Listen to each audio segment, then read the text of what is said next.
কত সুন্দর শব্দ এই ভাগ্য, কিন্তু যতটা সুন্দর ঠিক ততটাই রহস্যময় এই শব্দ।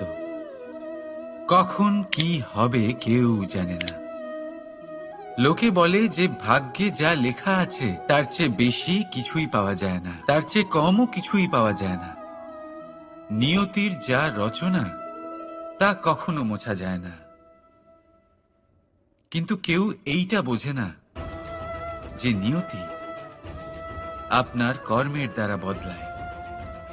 যদি আপনি শুভ চিন্তা করেন, শুভ কর্ম করেন, তাহলে নিয়তি আপনার সাথে খারাপ কিছু হতেই দেবে না।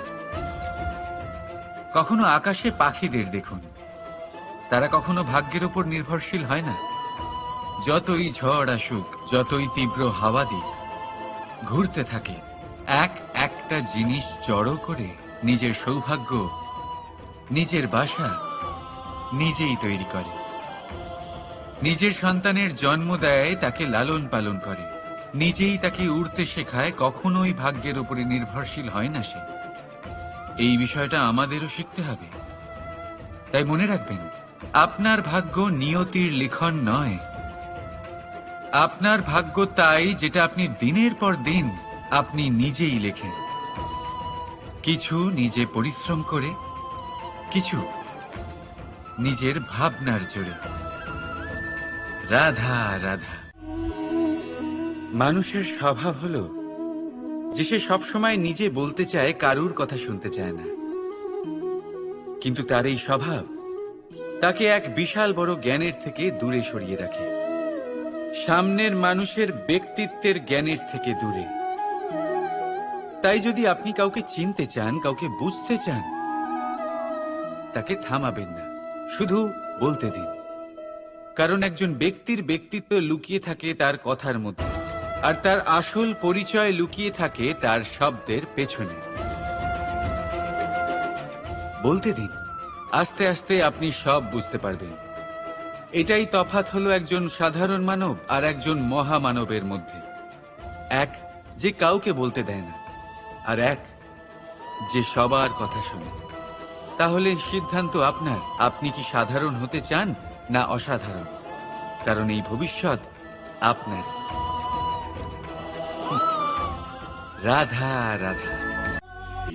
ভাগ্য আর কর্ম, এই দুই এমন শব্দ যাকে ঘিরে সমগ্র সংসার।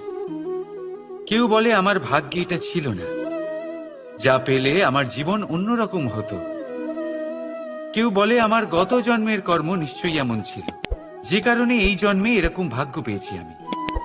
এই সব বাদ দিন আর একবার শান্ত চিত্তে ভাবুন।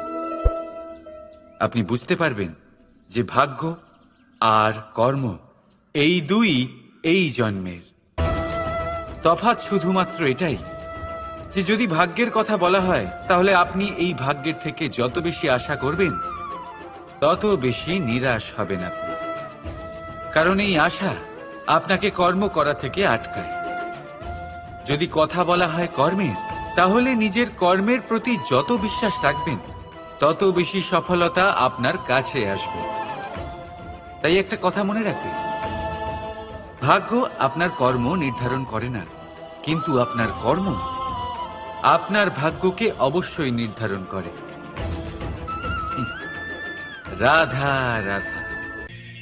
এই সংসারে আলোর উৎস কি? সূর্য। এই সংসারে মিষ্টি জলের উৎস কি? নদী। এই সংসারে উচ্চতার প্রতীক কি হয়? হিমালয় পর্বত। আমরাও জীবনে এরকমই হতে চাই, সূর্যের মতো তেজস্বী হতে চাই, নদীর মতো পূজনীয় হতে চাই, হিমালয় পর্বতের মতো উচ্চতা লাভ করতে চাই। সব ঠিক আছে, কিন্তু তার জন্য আমরা কাজ কি করি? যদি এরকম আমরা হতে চাই, তাহলে সবার আগে সূর্যের মতো নিজেকে উজ্জ্বল করুন। সূর্যের সব থেকে বেশি আলো নিজের অন্তরে থাকে। নদীর মতো নিজের পথ নিজেই তৈরি করুন। পাথরের সাথে ধাক্কা খাওয়ার পরেও থেমে না যাওয়া শিখুন। হিমালয় পর্বতের মতো উচ্চতা লাভ করতে হলে সেটার মতো অটল থাকতে শিখুন। একটা কথা অবশ্যই মনে রাখবেন, নিজেকে জ্বালাবেন, তবেই সংসারকে আলোকিত করতে পারবেন। রাধা রাধা। প্রতীক্ষা, প্রয়াস, এই দুই জীবনের অভিন্ন অঙ্গ। দেখতে গেলে আমরা জীবনে কারোর না কারোর প্রতীক্ষা অবশ্যই করি। সে কোনো ব্যক্তি হোক বা সময় হোক বা কোনো ভাবনা, সবকিছুই হতে পারে। আর দেখতে গেলে সব সময় কেউ না কেউ কিছু প্রয়াসও করে চলেছে। যেমন সাফল্য আসার প্রতীক্ষা, বিফলতা যাতে না আসে তার জন্য প্রয়াস, সুখ আসার প্রতীক্ষা, দুঃখ যাতে না আসে তার জন্য প্রয়াস। এবার প্রতীক্ষা আর প্রয়াসের মধ্যে এক ঘনিষ্ঠ সম্পর্ক রয়েছে, আর তা হল যিনি প্রতীক্ষা করেন তিনি ঠিক তাই পান যা একজন প্রয়াস করা ব্যক্তি পেছনে ফেলে আসে। তাই প্রতীক্ষা নয়, প্রয়াস করুন। এই প্রয়াসের মধ্যেই সুখের চাবিকাঠি রয়েছে। রাধা রাধা। মানুষ কর্ম করেন। আমি বারংবার বলি যে ফলের আশা করবেন না। তাও মানুষ কোথাও না কোথাও নিজের কর্মের বদলে কোনো না কোনো ফলের আশা অবশ্যই রাখেন। কখনো তিনি সফল হন, কখনো অসফল। সেই জন্যই আমি বলি যে ফলের আশা কখনো রাখবেন না, কারণ সাফল্য বা অসফলতা মনের মধ্যে রাখলে কখনো কোনো লাভ হয় না। যদি সাফল্য মনের মধ্যে রাখেন তাহলে অহংকার জন্ম নেবে। যদি অসফলতা মনের মধ্যে রাখেন তাহলে এক হীনমন্যতায় আপনি ভুগবেন, যা দিয়ে কোনো শুভকর্ম হবে না। সেই জন্য শুধুই কর্ম করে যান, কর্মেই মগ্ন থাকুন। আর আসুন আমার সাথে ভালোবেসে বলুন, রাধা রাধা। বন্ধু আর শত্রু প্রত্যেকের জীবনের একটা বড় অংশ এর উপরে নির্ভরশীল হয়ে থাকে। আপনার জীবনে সফলতা আর অসফলতাও এর উপরে নির্ভরশীল। কিন্তু এই বন্ধু এবং শত্রুদের খুঁজে পাওয়ার জন্য আপনাদের বাইরে যাওয়ার প্রয়োজন নেই, কারণ এরা স্বয়ং আপনার ভেতরেই আছে। আপনি যদি বিনম্র থাকেন, যদি আপনি নিরন্তর প্রয়াস করতে পারেন, তাহলে আপনার কোনো বন্ধুর প্রয়োজন নেই। যদি আপনার মধ্যে অহংকার থাকে, যদি প্রতি কথায় আপনার মধ্যে ক্রোধ উৎপন্ন হয়, তাহলে আপনার শত্রুর কোনো প্রয়োজনই নেই। নিজের অন্তরের এই বন্ধু ও শত্রুকে চিনুন, আর আমার সাথে ভালোবেসে বলুন, রাধা রাধা। একে চিনতে পারলেন? একে কুঠার বলা হয়। আপনারা জীবনে কোথাও না কোথাও কোনো না কোনো রূপে এটা দেখেই থাকবেন। একটা ব্যাপার নিশ্চিত, এই কুঠার ছাড়া কোনো বৃক্ষকে কাটতে পারা সরল নয়। এবার আপনি কখনো এটা ভেবেছেন, এই কুঠার এর এই অংশ, এর মুখটাই যদি না থাকে তাহলে কি হবে? এ শুধুমাত্র কোনো বৃক্ষই নয়, তার কোনো ডালও কাটতে সক্ষম হবে না। এবারে ভাবুন, এই শুকনো কাঠের হাতল এ আমরা কোত্থেকে পেলাম? কোনো এক বৃক্ষ থেকেই। সেই ডাল যাকে কেটে ফেলা হয়েছিল এক বৃক্ষকে কাটার জন্য, এই ডালই শস্ত্ররূপে প্রস্তুত। আমাদের জীবনে আমাদের প্রিয়জন, আমাদের আপনজন যখন সময় কখনো কখনো তাদের সঙ্গ না দেয়, যদি তারা দৈন্য দশায় থাকেন, তাহলে তাদের সঙ্গ কখনো ছাড়বেন না। ওনাদের প্রয়োজন শুধুমাত্র মনোবল। তা তাদের দিন, তাদের সাহায্য করা আপনার কর্তব্য। হয়তো তাদের সাথে থেকে আপনার কোনো লাভ হবে না, কিন্তু তাদের দূরে থাকাতে আপনার ক্ষতি অবশ্যই হতে পারে। সর্বদা সাহায্য করুন। সঠিক সময় আসলে তা আপনার সহায়ক অবশ্যই হবে। রাধা রাধা। আমাদের মধ্যে বেশিরভাগ মানুষেরই এই অভিযোগ থাকে যে মানুষ তখনই আমাদের স্মরণ করেন যখন সেই সময় আসে যখন আমাদেরকে প্রয়োজন হয়, যখন কোনো কাজ থাকে, যখন এই সময় পেরিয়ে যায়, তাদের কার্যসিদ্ধি হয়ে যায়, তারা আমাদের থেকে দূরে চলে যান, ভুলে যান আমাদের। এবার এই বিষয়ে ভেবে খারাপ অবশ্যই লাগে।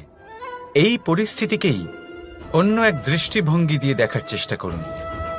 মনে রাখবেন, মানুষ প্রদীপের সন্ধান তখনই করেন যখন তার জীবনে অন্ধকার থাকে।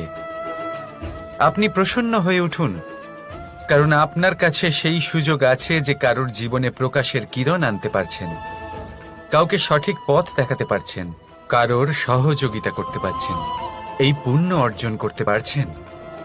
কারোর থেকে কোনো আশা রাখার দরকার নেই। যার আপনাকে যতটা প্রয়োজন তাকে ততটাই সাহায্য করুন, ততটাই সবাইকে প্রেম বিতরণ করুন। আর এই প্রেমের ভাব নিয়েই আমার সাথে বলুন, রাধা রাধা। এটা সেই নৌকার প্রতিরূপ যা আমাদের নদী পার করায়। এবার বিষয়টা একটু ভেবে দেখুন। সেই বিশাল নৌকা যা আমাদের নদী পার করায়, সেটার নির্মাণ নদীতে নয়, ডাঙায় হয়। আর যদি আমরা এটাকে নদী অবধি পৌঁছতে চাই, তাহলে আমাদের দরকার পড়ে কোনো গরুর গাড়ির অথবা ঘোড়ার গাড়ির।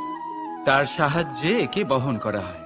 এবার পথে যদি কোনো জলধারা আসে, কোনো নদী আসে, আর সেটাকে পার করতে হয়, তাহলে তখন সেই নৌকার ওপরে গাড়ি রাখা হয়, তারপর তাকে পার করা হয়। অর্থাৎ এই যাত্রা দুজনের সংযোগ ছাড়া সম্পূর্ণ হতেই পারবে না। সেই জন্যই এই প্রবাদ আছে, কখনো নৌকা তো কখনো গাড়ি। আমাদের সম্পর্কের মধ্যে অতি আবশ্যক, আমাদের সম্পর্কের মধ্যে অত্যন্ত গুরুত্বপূর্ণ হল সংযোগ। সবসময় একসাথে চলা, সংযোগ স্থাপন করা। সবসময় সুখী থাকবেন। রাধা রাধা। পুস্তক, পুস্তক থেকে আমরা কি না শিখতে পারি। জ্ঞান হোক, বিজ্ঞান হোক, ইতিহাস হোক, সব শিখতে পারি। কথায় আছে, একটা ভালো পুস্তক, একটা ভালো গ্রন্থ পাওয়া তা 100 ভালো বন্ধু পাওয়ার সমান। কিন্তু যদি একটা ভালো বন্ধু পাওয়া যায়, তাহলে তা গোটা গ্রন্থাগারের সমতুল্য। সে আপনাকে কর্মের বিষয়ে জ্ঞান দেয়, সাফল্যের রসায়ন শিক্ষা দেয়। সে আপনাকে ইতিহাসে অমর করে রাখবে। শুধু তাই নয়, সে আপনাকে শুধু পথই দেখাবে না, সেই পথে আপনার সাথে সঙ্গী হয়ে চলবে সে। সেই জন্য জীবনে যদি কোনো ভালো বন্ধুকে পাশে পান, তাহলে তাকে আপন করে রাখবেন, তাকে সামলে রাখবেন। জীবন সহজ হয়ে যাবে। রাধা রাধা। বর্ষা ঋতু শুরু হলেই পাখিদের মধ্যে চাঞ্চল্য বেড়ে যায়। আর সেটা হবে নাই বা কেন? বাসা ভেঙে যায়, বৃক্ষ ভেঙে পড়ে। প্রত্যেক পাখি তার থাকার জন্য একটা নতুন জায়গার, একটা ছায়ার, একটা ছাদের খোঁজে থাকে। শুধু একটা পাখি এসব কিছুই করে না। না তো তার এসব সমস্যা নিয়ে কোনো চিন্তা থাকে, না কোনো দরকার পড়ে। আর সেই পাখি হলো বাজ। সেই সব সমস্ত ছোটখাটো সমস্যার থেকে অনেক দূরে ওপরে উড়ে বেড়ায়, মেঘের থেকেও অনেক উঁচুতে। তাই এই সব ছোটখাটো সমস্যা যা আপনার জীবনে এসে থাকে, এই সব নিজের চারপাশকে ঘিরতে দেবেন না। নিজের চিন্তা ভাবনাকে অনেক উঁচুতে রাখুন। আপনার সমস্ত সমস্যা নিজে থেকেই নিচে চলে আসবে। রাধা রাধা। কোনো ব্যক্তির ব্যক্তিত্ব কিভাবে তৈরি হয়? আপনার কি মনে হয় যে ব্যক্তি জন্ম থেকে তার স্বভাব নিয়ে জন্মায়? নাকি আপনার মনে হয় যে এই প্রকৃতি ব্যক্তির জন্য তার নিয়তি রচনা করে? না, এরকম একেবারেই হয় না। আমি আপনাকে বোঝাচ্ছি। যখনই বৃষ্টি পড়ে, কোনো বিন্দুর দিকে দেখবেন।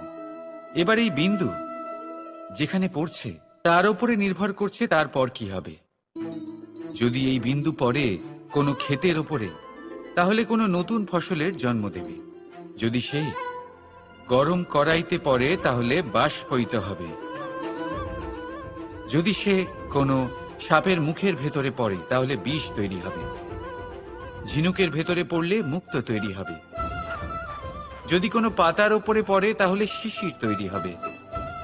একই বিন্দু, কিন্তু তার সঙ্গত তার ভবিষ্যৎ এবং ব্যক্তিত্ব নির্ধারণ করবে। এবার এটা তো শুধুমাত্র এক বিন্দু, তার কাজ হলো শুধুমাত্র পড়া। কোথায় সেটা সেও নির্ধারণ করতে পারে না। কিন্তু আপনি হলেন মানুষ। আপনি বাছাই করতে পারবেন যে আপনার সঙ্গী কারা হবে, কাদের সাথে আপনি মেলামেশা করে বড় হবেন। তাই তা ভালোভাবে করুন, কারণ এই নির্বাচন আপনার হাতে, কারণ এই জীবন আপনার, ভবিষ্যৎ আপনার। এবার আপনি মহান হতে চান কি না তার নির্ণয় আপনাকেই করতে হবে। আসুন আমার সাথে ভালোবেসে বলুন, রাধা রাধা। সূর্যের তাপ এতটাই প্রখর হয়, তা সমস্ত বনস্পতিকে শুষ্ক করে দেয়। পুকুর হোক, নদী হোক, সরোবর হোক, সমস্ত শুষ্ক হয়ে যায়। কিন্তু আপনি কখনো শুনেছেন সূর্যের তাপে সমুদ্র শুকিয়ে গেছে? এমন কখনোই হয় না। আর এর পেছনেই লুকিয়ে রয়েছে এক অমূল্য জীবনের শিক্ষা। সমুদ্রের মতো নিজেকে ধৈর্যশীল করে তুললে, নিজেকে সংযমী করে তুললে, সূর্যের তাপ আপনার কোনো ক্ষতি করতে পারবে না। আপনার অন্তর থেকে সেই তাপ বাষ্পায়িত হয়ে মেঘ তৈরি হয়ে সূর্যকে ঢেকে দেবে, আর তারপর হবে শুধু সাফল্যের বৃষ্টি। তাহলে আসুন আর আমার সাথে ধৈর্যের সাথে বলুন, রাধা রাধা। মানুষ অসুস্থ কেন হন? শারীরিক দুর্বলতার কারণে? না, মানুষ অসুস্থ হন তার মানসিকতার কারণে, তার বিবেকের কারণে, তার কর্মের কারণে, তার ক্রোধের কারণে। আর যখন কেউ সুস্থ হন, ঠিক হয়ে যান, তার মানে এটা নয় যে শুধু ওষুধের জন্য তিনি সুস্থ হয়েছেন। না, এটা কারোর তার প্রতি প্রেমের প্রভাব, বিশ্বাসের প্রভাব, সম্বলের প্রভাব। শুধুমাত্র ওষুধ দিয়ে কিছুই হয় না। যদি মনে প্রেম থাকে, বিবেক থাকে, বিশ্বাস থাকে, সম্বল থাকে, তবেই সেই ওষুধ কাজ করতে পারে। তাই মনে রাখবেন, এই জীবন হলো অত্যন্ত ছোট। মনে প্রেম ভাব রাখুন, মিত্রতা করুন, শত্রুতা নয়। ভালোবাসুন, বিদ্বেষ নয়। আর এই ভালোবাসার সাথেই বলুন, রাধা রাধা। মানুষ জীবনে সব সময় চিন্তা করে, ভাবতে থাকে যে তার জীবনে কতই না সমস্যা। তারপরে নিজের আশেপাশে দেখে আর ভাবে যে সবাই কত প্রসন্ন, শুধু আমার জীবনেই সমস্যা আছে। কিন্তু বিষয়টা তা নয়। শুধু প্রত্যেক ব্যক্তিরই নয়, প্রত্যেক প্রাণীরও জীবনে সমস্যা আছে। এবার মানুষ একটা পাখিকে দেখে এটাই ভাবে যে এদের জীবন কতটা সহজ। কোনো দেশেরই সীমারেখা এদের ওপর লাগু হয় না। কোথায় থাকবে সেই নিয়েও কোনো ভাবনা নেই। কত শান্তির জীবন এদের। তারপর সে একটা পিঁপড়েকে দেখে আর এটা ভাবে, কি অসাধারণ, এদের তো সারা জীবনই মাটির উপরেই অতিবাহিত হয়, খাবারটাও মাটিতেই পেয়ে যায়। কি শান্তির জীবন এদের। কিন্তু যখন কোনো ঝড় আসে, তখন সবার আগে সেই পাখির বাসাটাই ঝড়ে ভেঙে যায়। এই পাখি যে শাখাতেই গিয়ে বসে পড়ুক, তাদের উপর সবসময় সংকট থাকে যে ওপর থেকে কোনো বড় পাখি এসে তাদের উপর প্রহার না করে, তারা নিজেদের প্রাণ না হারায়। আর যদি কথা বলি পিঁপড়েকে নিয়ে, এদের উপর সবসময় সংকট থাকে যে কোনোভাবে বাতাস বা জল এদের ভাসিয়ে না নিয়ে যায়, কোনো প্রাণী ওকে পা দিয়ে পিষে না দেয়, এই পিঁপড়ে পিষ্ট হয়ে না মারা যায়। দেখুন, সমস্যা প্রত্যেকের জীবনে রয়েছে, আর এই সমস্যা আসতেই থাকবে। এর অর্থ এটা নয় যে এই সমস্যার সম্মুখীন হওয়া যায় না, এর সমাধানও সম্ভব নয়। প্রত্যেক সমস্যার সমাধান অবশ্যই আছে, শুধু শান্ত মনে সেটা খুঁজে বের করতে হবে। তাহলে সেটাই করুন, প্রত্যেক সমস্যার সমাধান করতে থাকুন। যত সমাধান করবেন, জীবন আনন্দময় হয়ে উঠবে। যদি সমাধান না করেন, তাহলে আজীবন দুঃখই পেতে থাকবেন। আসুন আমার সাথে ভালোবেসে বলুন, রাধা রাধা। কর্ম, ধর্ম আর কর্তব্য, এই তিনটি একে অপরের সাথে জড়িত, আর অনেক সময় এই তিনটি পালন করতে করতে আমাদের সেই ব্যক্তির সামনে গিয়ে দাঁড়াতে হয়, তার বিরুদ্ধেই যেতে হয়, যাকে আমরা সব থেকে বেশি ভালোবাসি। কিন্তু সেইখানে এই যুদ্ধ কোনো ব্যক্তিগত যুদ্ধ থাকে না। এ হলো কর্ম, ধর্ম আর কর্তব্যের যুদ্ধ। এটা সরল নয়, অত্যন্ত কঠিন হয় তার সম্মুখীন হওয়া যাকে আমরা সব থেকে বেশি সম্মান করি। কিন্তু আমাদের তো আমাদের ধর্মের পথে চলতেই হবে, কারণ আমরা কর্মবদ্ধ, কর্তব্যবদ্ধ, আর এটাই করা উচিত।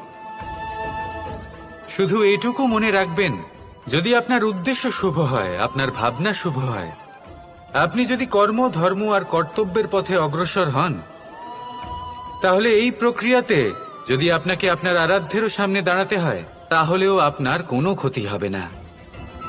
তাহলে আসুন আর আমার সাথে ভালোবেসে বলুন, রাধা রাধা। সাথী। সাথী এই শব্দটির ব্যাখ্যা কে কিভাবে করে? মিত্র, সখা, বন্ধু। কিন্তু অর্থ একটাই, তিনি যিনি আপনার সঙ্গী হন আর তিনি যার সাথী আপনি হন। এবার সব থেকে বড় প্রশ্ন হলো এটাই যে তিনি কে হতে পারেন যাকে আপনি আপনার সাথী বলে মেনে নিতে পারেন, নিজের সখা, নিজের মিত্র, নিজের বন্ধু মেনে নিতে পারেন। আপনার সাথী হলেন তিনি যিনি দুঃখের সময় আপনার পাশে থাকবেন, আপনার হাত ধরে থাকবেন। আপনার সাথী হলেন তিনি যার হাত আপনি নিজের সুখের দিনে ধরে থাকবেন। সেই সাথীরই হাত ধরুন যিনি দুঃখে সবসময় আপনাকে সাহায্য করার জন্য তৎপর হয়ে থাকেন, আপনার পাশে থাকেন, আর যাকে সুখের দিনে আপনি আপনার সাথে রাখতে পারেন। আর যখন আপনার সাথে আপনার এই সাথী থাকবে, তখন আপনি এটা বুঝবেন যে যখন জীবনে দুঃখ আসে, তখন এই দুঃখ কমে যায়, সবার মধ্যে ভাগ হয়ে যায়। আর যদি তখন সুখ আসে, তাহলে সেটা সবার উপস্থিতিতে আরো বেড়ে যায়। এটাই হলো প্রেম, এটাই হলো ভালোবাসা, এটাই হলো সঙ্গ, যেমন সম্পর্ক আমার আর রাধার মাঝে। তাহলে আসুন আর আমার সাথে ভালোবেসে বলুন, রাধা রাধা। মানুষ এক অত্যন্ত বিচিত্র প্রাণী। পরিকল্পনা করে, ষড়যন্ত্র করে, প্রচেষ্টা করে, কাউকে পরাজিত করার চেষ্টাও করে। সাপকে একটা দড়ি মনে করে হাতে চেপে ধরার চেষ্টা করে, কিন্তু একটা কথা বুঝতেই পারে না, সময়ের এই সাপ, এটা হাতে চেপে ধরাই যায় না। আর আপনি যা করবেন তা আবার ফিরে আসবে আপনারই সামনে। দেখুন, এতে কিছুই যায় আসে না যে আপনি কুম্ভকারের পুত্র নাকি কৃষ্ণের পুত্র। যদি আপনি অনুচিত কর্ম করেন, তাহলে আপনার সাথেও অনুচিতই হবে। অশুভ কর্ম করলে আপনার সাথেও অশুভই হবে। কুরু বংশ অত্যন্ত মহান বংশ ছিল। এই কুরু বংশ কি হলো তার সাথে? একটা গোটা বংশ বয়ে গেল, কারণ ওনাদের উদ্দেশ্য অশুভ ছিল।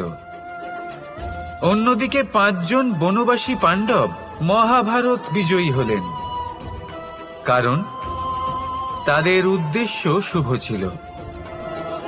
তাই মনে রাখবেন, শুভ অগ্নি প্রজ্বলিত করবেন, শুভ তাপ সঞ্চার হবে। অশুভ অগ্নি প্রজ্বলিত করবেন, নরকেই জ্বলতে হবে। তাহলে আসুন আর আমার সাথে ভালোবেসে বলুন, রাধা রাধা। জীবনে এমন কিছু কাজ রয়েছে যা আপনাকে একাই করতে হয়, আর এমন কিছু কাজ রয়েছে যা আপনাকে একসাথে মিলে করতে হয়, একজোট হয়ে, সঙ্গবদ্ধ হয়ে। এবার সঙ্গবদ্ধ বলতে কি বোঝাতে চাইছি? আমি তাদের কথা বলছি না যারা বাস্তবিকভাবে একে অপরের সাথে কাজ করেন। আমি তাদের কথা বলছি যারা একে অপরের থেকে দূরে থেকেও একে অপরকে বিশ্বাস করেন। আমি আগেও বলেছিলাম, সমস্ত বিশ্বের আশা বিশ্বাসেই বসবাস করে, তাই না? তাই যেখানে সমস্ত বিশ্ব আছে, সমস্ত সংসার আছে, সেইখানেই বিশ্বাস রয়েছে। তাই আপনার আশেপাশে এমন দল সঙ্গবদ্ধ করুন যাদের আপনার উপর বিশ্বাস আছে আর যাদেরকে আপনি বিশ্বাস করতে পারেন। তাহলে আসুন আর আমার সাথে ভালোবেসে বলুন, রাধা রাধা। আমরা যে মানুষকে চাই, যাকে আমরা ভালোবাসি, তাকে একটা উপহার অবশ্যই দিতে চাই। এমন এক উপহার যা ওনার ভালো লাগবে, যা শ্রেষ্ঠ হবে, অতি প্রিয় হবে, বহুমূল্য হবে, বা বলতে পারেন মূল্যবান হবে। তাই আমরা কি করি? আমরা বাজারে যাই, তার জন্য স্বর্ণ, আভূষণ, হিরে, মুক্ত এইসব নিয়ে আসি। কিন্তু এটাই কি সর্বশ্রেষ্ঠ উপহার? কখনোই না। সর্বশ্রেষ্ঠ উপহার হলো স্বাধীনতা, তাকে নিজের মনের মতো বাঁচার স্বাধীনতা। যদি আপনি কাউকে স্বাধীনতা না দিতে পারেন, তাহলে সে কোথাও না কোথাও বন্দী হয়ে যায়, তার বিকাশ কোথাও না কোথাও আটকে যায়। কিন্তু যদি আপনি কাউকে স্বাধীনতা দিতে পারেন, তাহলে আপনি দেখবেন ও সমস্ত সংসারকে, এই জীবনকে নিজের দৃষ্টিভঙ্গি দিয়ে দেখবে, বুঝবে যে কোনটা হলো উচিত আর কোনটা হলো অনুচিত। আর এটাই হলো সর্বশ্রেষ্ঠ। আর এবার যদি কাউকে স্বাধীনতার মাধ্যমে এত বড় একটা শক্তি দিতে পারেন, তাহলে আপনি আমাকে বলুন, এর থেকে বড় উপহার আর কি হতে পারে? আসুন আর আমার সাথে ভালোবেসে বলুন, রাধা রাধা। পিতা আর পুত্রের সম্পর্ক অত্যন্ত মধুর হয়ে থাকে। পিতা স্বপ্ন দেখেন, তাকে পূর্ণ করার সকল সম্ভাব্য চেষ্টা করেন, কিন্তু তাও অনেক সময় ওনার স্বপ্ন অপূর্ণ থেকে যায়। তখন পিতা ভাবেন, যে স্বপ্ন উনি পূর্ণ করতে পারেননি, ওনার সন্তান তা অবশ্যই পূরণ করবে। যে স্থানে উনি কখনো পৌঁছতে পারেননি, সেই স্থানে ওনার পুত্র অবশ্যই পৌঁছবে। পিতা নিজের সন্তানের ভবিষ্যৎ নিয়ে সেই স্বপ্ন দেখেন, আর যখন সেই সন্তান সামনে এগোতে থাকে, তখন তার দুঃখ হয় না, বরং গর্ব হয়। ওনার ভালো লাগে এটা দেখে যে ওনার সন্তান অনেক উন্নতি করছে। কিন্তু যখন সন্তান নিজের অভিভাবকের শক্তি দেখে, তার যশ দেখে হিংসা করতে থাকে, সমস্যা সেইখানেই শুরু হয়।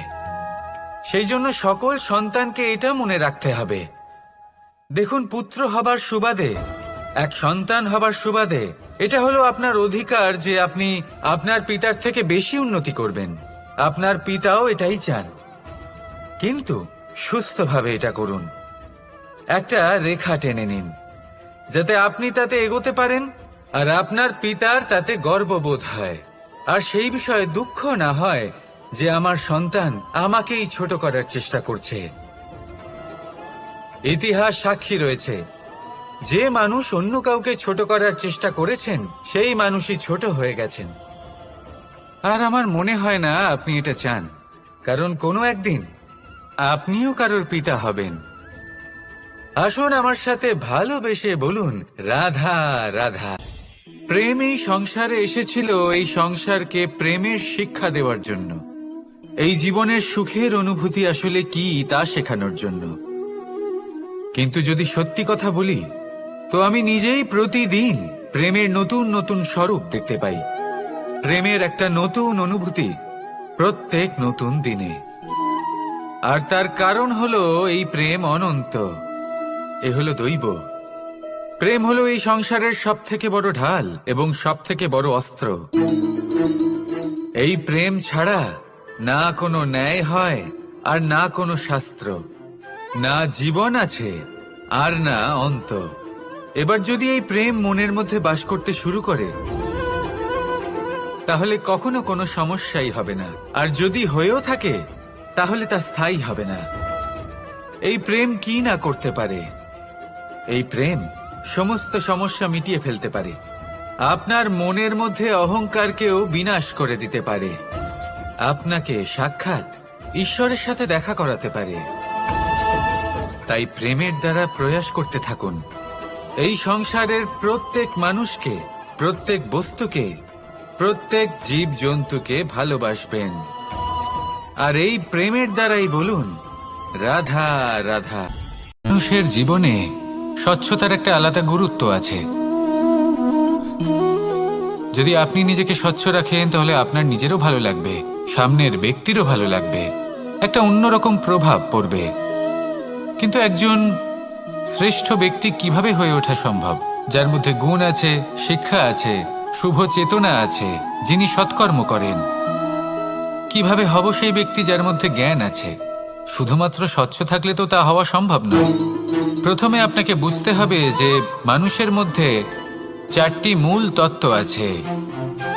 প্রথম হলো তার শরীর, যার দ্বারা উনি যে কোনো কর্ম করে থাকেন। দ্বিতীয় তত্ত্ব হলো তার মন, যার দ্বারা কোনো কর্ম করার জন্য সে নিজেকে প্রেরণা দিতে থাকে। তৃতীয় তত্ত্ব হলো বুদ্ধি, যে কর্ম আমরা করতে চাই, যে লক্ষ্যে আমরা পৌঁছতে চাই, সেটা আমরা কিভাবে কোন পথে করব সেটা স্থির করা যায় বুদ্ধি দিয়ে। আর চতুর্থ তত্ত্ব হলো আত্মা।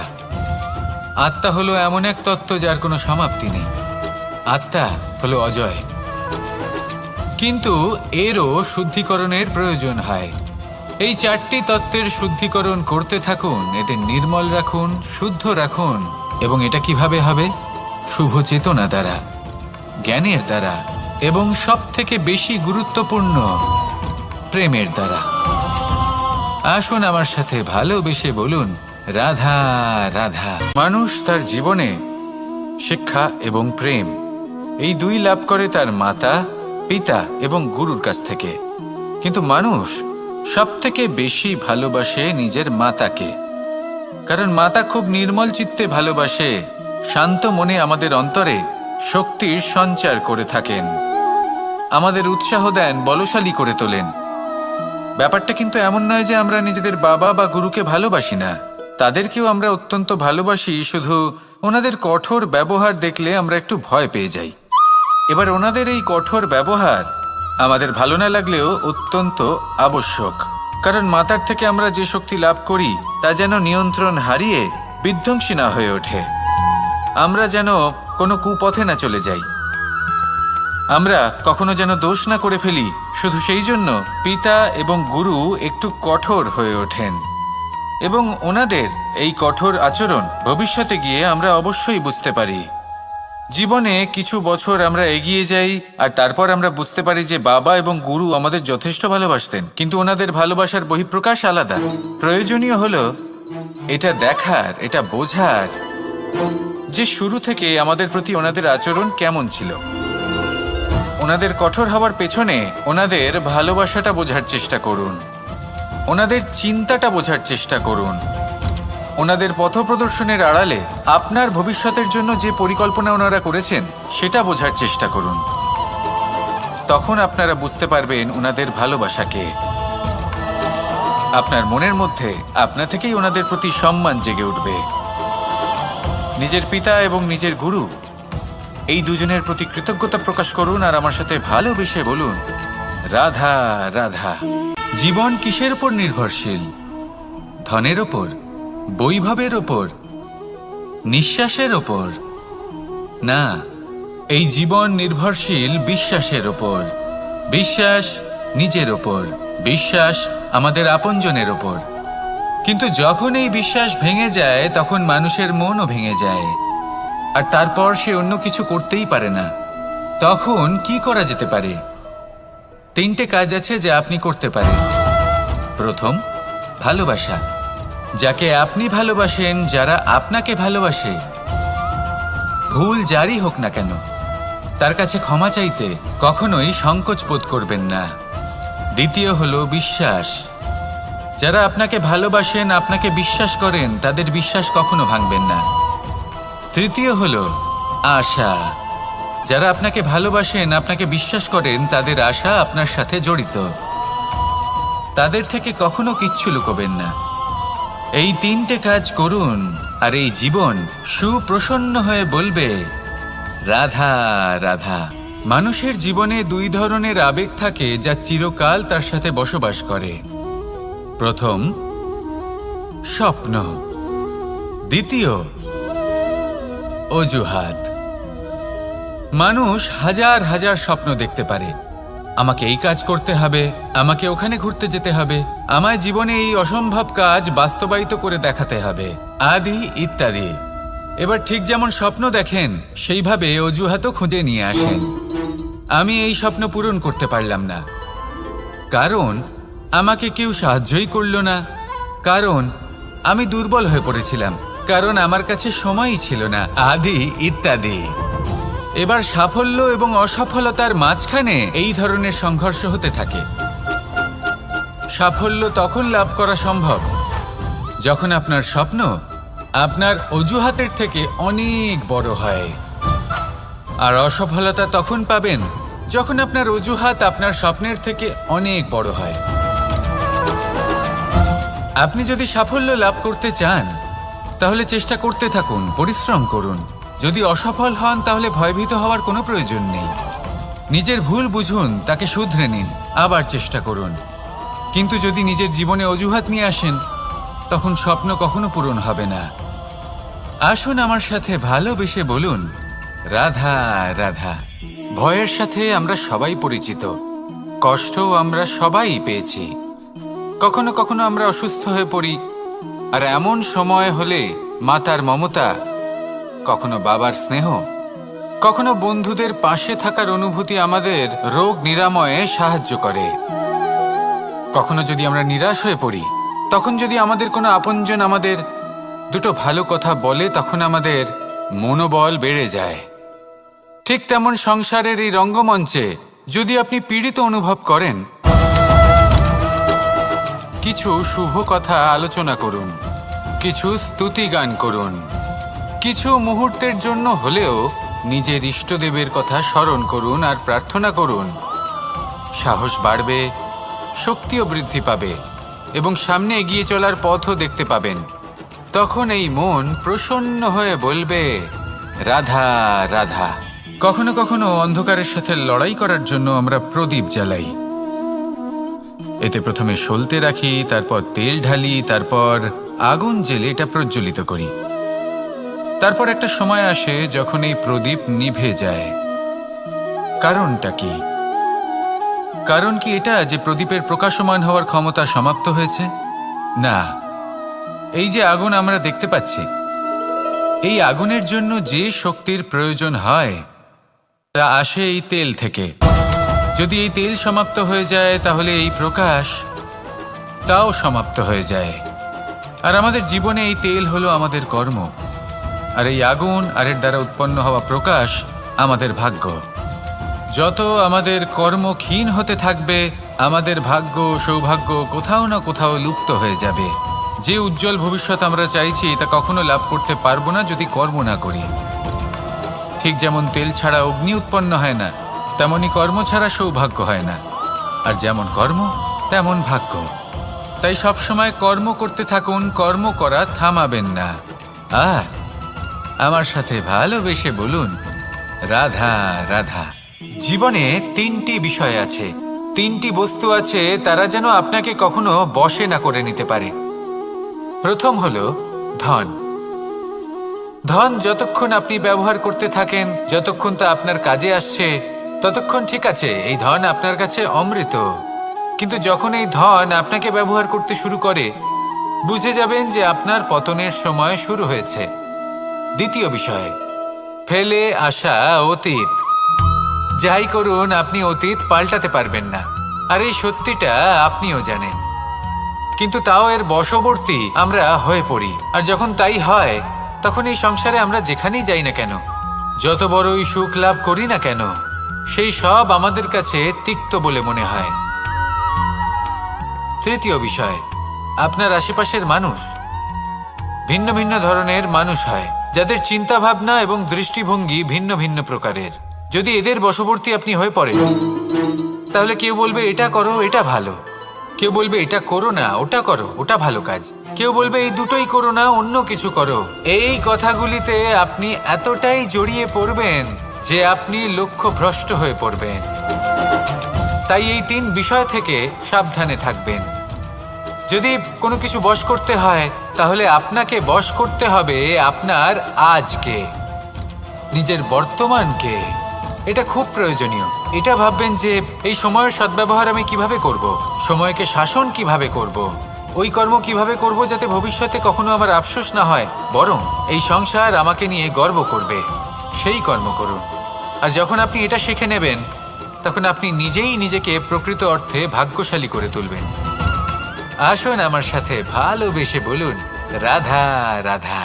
অনেক সময় আমরা কারোর নীরবতাকে তার দুর্বলতা ভেবে বসি। হতেই পারে সেই ব্যক্তি উত্তর দিতে চাইছেন না, হতে পারে অন্য কোনো কারণ আছে যা আমরা বুঝতেই পারছি না। সেই জন্য তাকে দুর্বল ভেবে নেওয়া অনুচিত। দেখতে গেলে এই বিশাল সমুদ্র এও কিন্তু নীরব, শান্ত হয়। কিন্তু যখন সে রুদ্র মূর্তি ধারণ করে তখন কি হয়? সমগ্র সংসারকে বিনাশের পথে নিয়ে যায় এই সমুদ্র, প্রলয় সৃষ্টি করে। সেই জন্য কারোর সহ্য শক্তিকে দুর্বলতা বলে মনে করবেন না। কারণ যদি এই নীরবতা নিজেকে ভেঙে বেরিয়ে আসে, তাহলে তা বিনাশের সমস্ত সীমা পার করে যেতে পারে। তাই এই নীরবতাকে সবসময় বুঝুন, সবসময় একে সম্মান করতে শিখুন, আর আমার সাথে ভালোবেসে বলুন, রাধা রাধা। কখনো কোনো চাতক পাখিকে দেখেছেন? কথায় আছে যে বছরে মাত্র একবার সে তার তৃষ্ণা মিটিয়ে থাকে, আর তাও আকাশে ভেসে থাকা মেঘের দ্বারা ঘটানো বৃষ্টির জলের ফোঁটা থেকে। আর কোথাও থেকে সে তার তৃষ্ণা পূরণ করে না। সারা বছর সে নিদারুণ গরম সহ্য করে, তীব্র শীতও সহ্য করে, শুধু এই আশা নিয়ে যে বছরে একবার অন্তত সেই মেঘের ঘনঘটা হবে, বৃষ্টি হবে, আর সে তার তৃষ্ণা নিবারণ করবে। এটা আসলে কি? এটা আসলে বিশ্বাস। সেই বিশ্বাস যে বছরে একবার সেই মেঘ আসবে তৃষ্ণা নিবারণ করতে। যেমন দেখুন, একটা সূর্যমুখী ফুল সারা রাত অন্ধকারের সাথে যুদ্ধ করে, কারণ তার বিশ্বাস যে ভোরবেলায় সূর্য তাকে অবশ্যই দর্শন দেবেন। সেটাও বিশ্বাস ছিল যার উপর ভরসা করে মনু একটা নৌকা নিয়ে বেরিয়ে পড়েছিলেন এবং সমস্ত সৃষ্টিকে প্রলয়ের হাত থেকে বাঁচিয়েছিলেন। সেটাও ছিল ভালোবাসার প্রতি বিশ্বাস, যার উপর ভরসা করে বানর এবং ভাল্লুক সেনা নিয়ে শ্রীরাম আক্রমণ করেছিলেন সমস্ত বরদানপ্রাপ্ত অসুরগণ এবং রাক্ষসগণের লঙ্কায় এবং জয় লাভ করেছিলেন। এই বিশ্বাসই হলো এই বিশ্বের আশা। বিশ্বাস রাখুন যে আপনি হলেন সর্বশ্রেষ্ঠ এবং শুধুই নিজের কর্ম করতে থাকুন। এই বিশ্বাসের আশাই আপনাকে প্রতি মুহূর্তে বল প্রদান করবে। এ হলো আমার বিশ্বাস। আসুন আর আমার সাথে ভালোবেসে বলুন, রাধা রাধা। যোগাসন। যোগাসনে আসন অত্যন্ত গুরুত্বপূর্ণ। এবার আমি বলবো সবথেকে শ্রেষ্ঠ আসন কোনটি। আশ্বাস। নিজেকে আশ্বস্ত করতে থাকুন যে আমি আছি, সব ঠিক হবে, যা হচ্ছে ভালোর জন্য হচ্ছে। এই আশ্বাস আপনাকে জীবনে এমন ধন্যাত্মক বিশ্বাস দেবে যে আপনি বড় বড় সমস্যার সমাধান করতে পারবেন। এবার যদি কথা বলি সবথেকে কঠিন সময়ের, তাহলে সেটা হলো বিচ্ছেদের। যা মা সীতাকে সহ্য করতে হয়েছে শ্রীরামের জন্য, রাধা কৃষ্ণকেও সহ্য করতে হয়েছে। যে ব্যক্তি বিচ্ছেদের সময় সঠিক পথে চলে এসেছে সে জীবনে অনেক শ্রেষ্ঠ স্থানে অবশ্যই পৌঁছতে পারবে। এবার যদি কথা বলি সবথেকে জরুরি এবং গুরুত্বপূর্ণ সময়ের, তাহলে সেটা হলো সংযোগ। সকলকে সাহায্য করতে থাকুন। আপনি অন্যদের সাহায্য করে তাদের যত আনন্দ দিতে পারবেন ততটাই আনন্দ আপনারও জীবনে অবশ্যই আসবে। আসুন আর আমার সাথে ভালোবেসে বলুন, রাধা রাধা। সংসারে সকলে উঁচুতে উঠতে চায়, কেউ নত হতে চায় না। সবাই এটা মনে করে যে নত হওয়ার অর্থ হলো তাদের আত্মসম্মান এবং অহংবোধের বিরুদ্ধাচরণ করা। তাদের মনে হয় যে যদি আমরা নত হই সংসার আমাদের দুর্বল মনে করবে, তাদের শৌর্য এবং তাদের ব্যক্তিত্বের অপমান হবে। কিন্তু এটা কি সত্যি?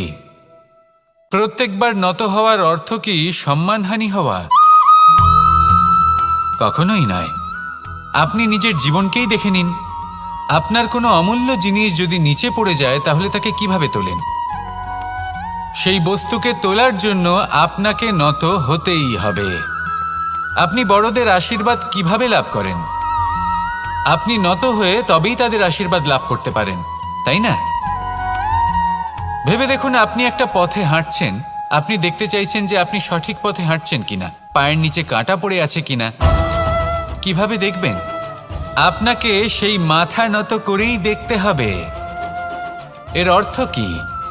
অর্থ খুব সহজ। প্রত্যেকবার নত হওয়া অনুচিত নয়, সেটা কোনোভাবেই সম্মানহানি নয়। পরিস্থিতি অনুসারে এবং যেখানে প্রয়োজন আপনি নত হতে শিখে গেলে আপনি অনেক কিছুই লাভ করতে পারবেন। জ্ঞান, মান, গুণ, বিশ্বাস। সেই জন্য প্রয়োজন এবং পরিস্থিতি অনুসারে নত হতে শিখুন, এতে অনুচিত কিছুই নেই। আত্মসম্মান থাকা অত্যন্ত প্রয়োজনীয়, কিন্তু তা যেন কখনো অহংকারে পরিণত না হয়। এই বিষয়ে অবশ্যই নজর রাখবেন এবং আমার সাথে ভালোবেসে বলবেন, রাধা রাধা। আমাদের জীবনে অনেক ধরনের ব্যক্তি এসে থাকেন। কেউ কেউ আমাদের সাথে থেকে যান, কেউ আমাদের থেকে দূরে চলে যান। কেউ ভালো মানুষ হন, কেউ খারাপ মানুষ। কিন্তু আমরা সবসময় সেই সময়টাকে নিয়ে দুঃখ প্রকাশ করি যখন আমাদের জীবনে কোনো খারাপ ব্যক্তি প্রবেশ করেন। তারা আমাদের খারাপ অনুভূতি দেন, দুঃখ দেন, কষ্ট দেন। আমরা সবাই তাকে ভালো মন্দ কথা বলি। কিন্তু কেন? এমন বিভিন্ন ধরনের মানুষ, খারাপ মানুষ, ভালো মানুষ সবার জীবনেই আসেন এবং সকলকেই একটা অমূল্য শিক্ষা দান করে যান। এবার আপনি নিজেই ভেবে দেখুন, জীবনে যখন প্রথমবার আপনি আগুন স্পর্শ করেছিলেন তখন আপনি একটা শিক্ষা লাভ করেছিলেন যে আমাকে আগুনের থেকে একটু দূরে থাকতে হবে। তারপর আস্তে আস্তে আপনি শিখলেন যে কিভাবে এই আগুনকে নিয়ন্ত্রণে রাখতে হবে। তারপর আপনি শিখলেন যে কিভাবে নিজের জীবনে তাকে প্রয়োগ করতে হবে, তা সে অন্ধকারে প্রকাশ লাভ করার জন্য হোক বা খাবার বানানোর জন্য। সেইভাবেই কোনো খারাপ ব্যক্তি যখন আপনার জীবনে আসে কোনো শিক্ষা দিয়ে যান, তার প্রতি কৃতজ্ঞ থাকুন। তার বিষয় খারাপ ভাবার বা খারাপ অনুভূতি নিয়ে থাকার কোনো প্রয়োজন নেই। সেই শিক্ষা লাভ করুন, ইতিবাচক মনোভাব নিয়ে জীবনের সামনে এগোতে থাকুন। কেউ নেই যিনি আপনাকে বাধা দিতে পারেন। আসুন আমার সাথে ভালোবেসে বলুন, রাধা রাধা। অনেক সময় আমরা জীবনে অনেক মানুষকে এমন বলতে শুনে থাকি যে আমি অসফল হয়েছি কারণ আমার সময় ভালো যাচ্ছিল না। আমি এই জিনিসটা লাভ করতে চাইছিলাম কিন্তু করতে পারলাম না কারণ আমার সময়টা ভালো যাচ্ছিল না।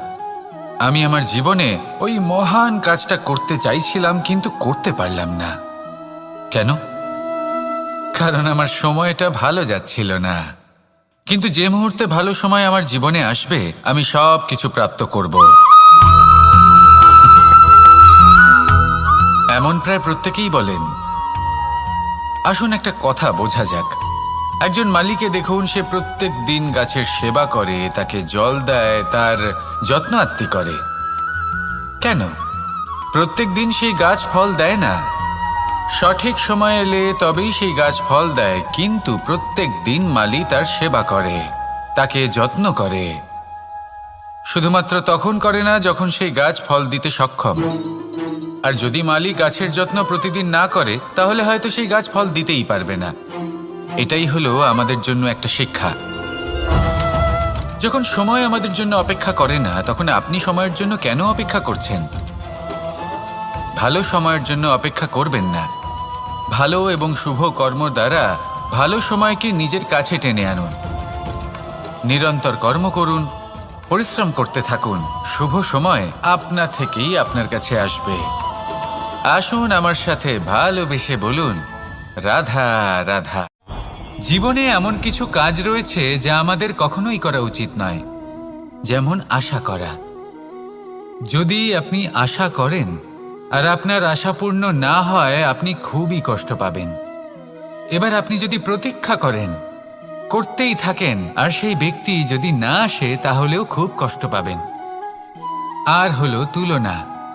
আপনি যদি তুলনা করতে যান তাহলে এটাই ভাববেন যে হয় আমি বা অন্য কোনো ব্যক্তি, এই দুজনের মধ্যে কোনো এক ব্যক্তি নিকৃষ্ট। আর এই ভাবনাটাই হলো অনুচিত।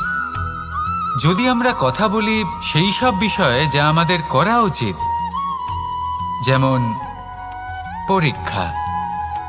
এই পরীক্ষা সবসময় আমাদের আরো সফল করে তোলে, আরো শ্রেষ্ঠ করে তোলে, আরো উৎকৃষ্ট করে তোলে। আসন্ন মহাসংগ্রামের জন্য আমাদের প্রস্তুত করে তোলে এই পরীক্ষা। তাই এই পরীক্ষার থেকে কখনোই পালাবেন না, এর সম্মুখীন হন। আর হলো কর্ম। কর্ম করা কখনোই বন্ধ করবেন না। তুলনা করার বদলে কর্ম করুন, প্রতীক্ষা করার বদলে কর্ম করুন, আর আশা করার বদলে কর্মই করুন। জীবন সফল হয়ে যাবে।